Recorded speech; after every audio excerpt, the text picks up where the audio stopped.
welcome to the Storybook Forest. I'm Flyleaf the Book Fairy, your friendly neighborhood storybook fairy. And I have a question for you.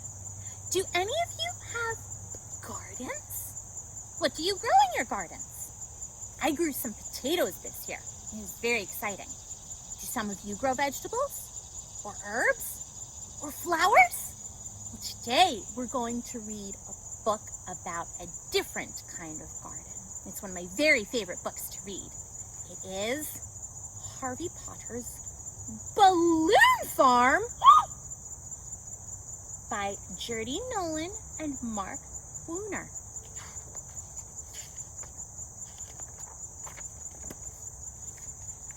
Harvey Potter was a very strange fellow indeed.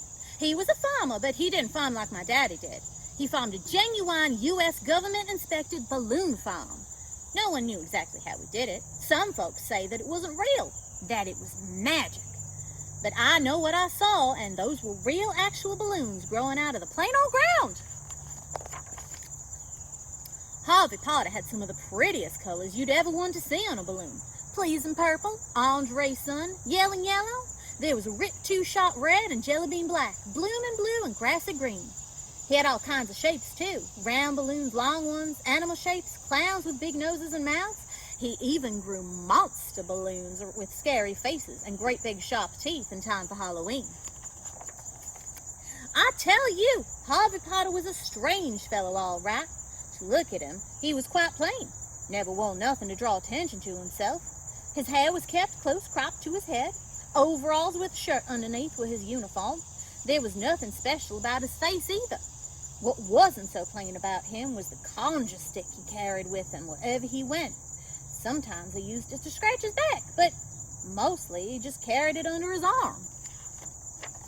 I wonder what you do with a conjure stick. It was Weasel Mayfield who called the government on him. So the government came out to Harvey Potter's balloon farm bright and early one morning.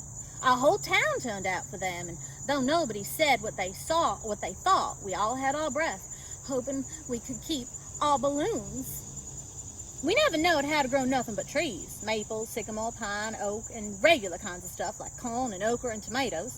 But Harvey Potter grew balloons, and no one knew what he used for seed either. Anyway, the government men were standing around in white coats and white hats and white gloves. They kept us so far back we could hardly see, but I climbed right up in the sycamore tree and saw everything. They pulled and they poked, and finally they pricked one of those plants with a pin. And what was supposed to happen did. The balloon, what do you think? Popped! Hey, even they couldn't argue with that. So they gave Harvey Potter the right to grow balloons. He never asked them for it, mind you, but he took it anyway, just to be polite. Let me tell you, it made everybody happy. Well, almost everybody. The weasel was sore. Now, I had quite an interest in Harvey Potter's balloon farm, and I decided I was going to get to know him. He didn't seem to mind. In fact, he let me get to know him right good. I'd bring him lemonade or sit on his porch and swing in his swing, but he never would confide in me about how he grew those balloons. I didn't pry. After a while, I just liked going around him. He didn't ask you no questions about why you weren't this or that. He just let a person be.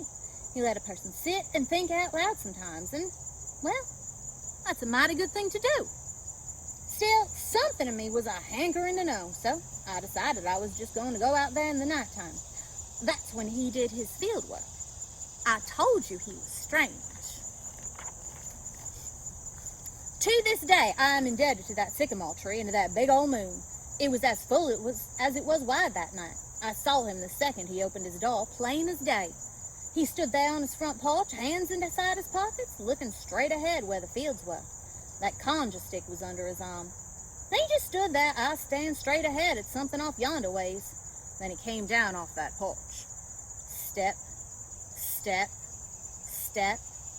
His steps all seemed so big and loud. It must have been his big, heavy field shoes. He walked down to the field and without a sign of warning, commenced to holler. The next thing I knew, he started dancing and prancing with that stick held out in front of him like it was his dancing partner. Then that stick started to glow a nice orangey color and stood up directly on its own. And when it rose up into the air, Harvey Potter rose up right along with it. The two of them were making some mighty fine footwork, 6 feet or so off the ground. They were a-floating and a-bobbing. Why, it appeared as if the two of them had turned into glowing balloons themselves. Altogether, it was a very strange sight, which got even stranger. Harvey Potter dropped back down to earth, grabbed hold of that stick, and waved it round over his head. He whooped, and he hollered, and he yelled as he carried on so. Can you whoop and holler and yell along with me and Harvey Potter?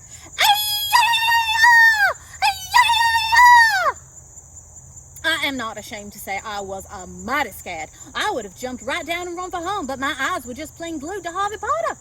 Then Harvey let go of that stick, and it started to bounce and float over the field, dropping down here and there in nice neat rows.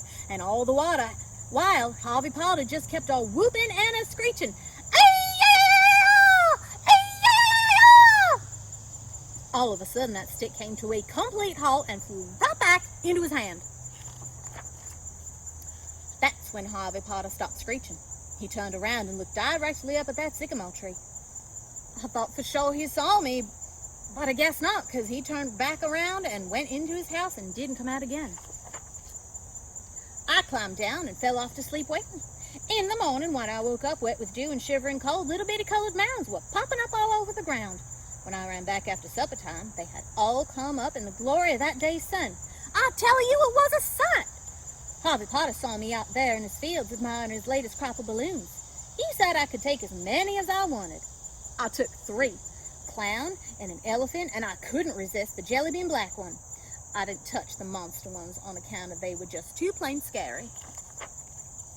Oh, those were the times.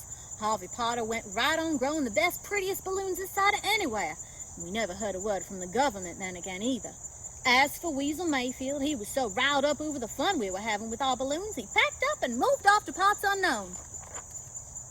I remember those days well. It was the summer of '59 when I was hankering to leave home myself to find out what the world had to offer. Harvey Potter grew me a balloon that was big enough to carry me off. That's how I landed in this place here. I never did go back home and never did want to. This here place was just right for me. These days I found, and I am not one to brag, but I have harvested my 32nd crop of balloons. Now, I don't grow mine the exact same way as Harvey Potter does on account of I'm not Harvey Potter. I have my own methods. Maybe I'll show you someday. The end. What do you think? Would you like to have a balloon farm someday? I know I would. Now, special announcement. The libraries here in Fairyland are open again. So if you have requests for books that you would like me to read to you, please let me know. There are links down below on the screen where your grown-ups can help you let me know what books I should get for you. And hopefully that will happen as soon as possible. And I'll be reading them to you soon. Thank you for joining me today, friends.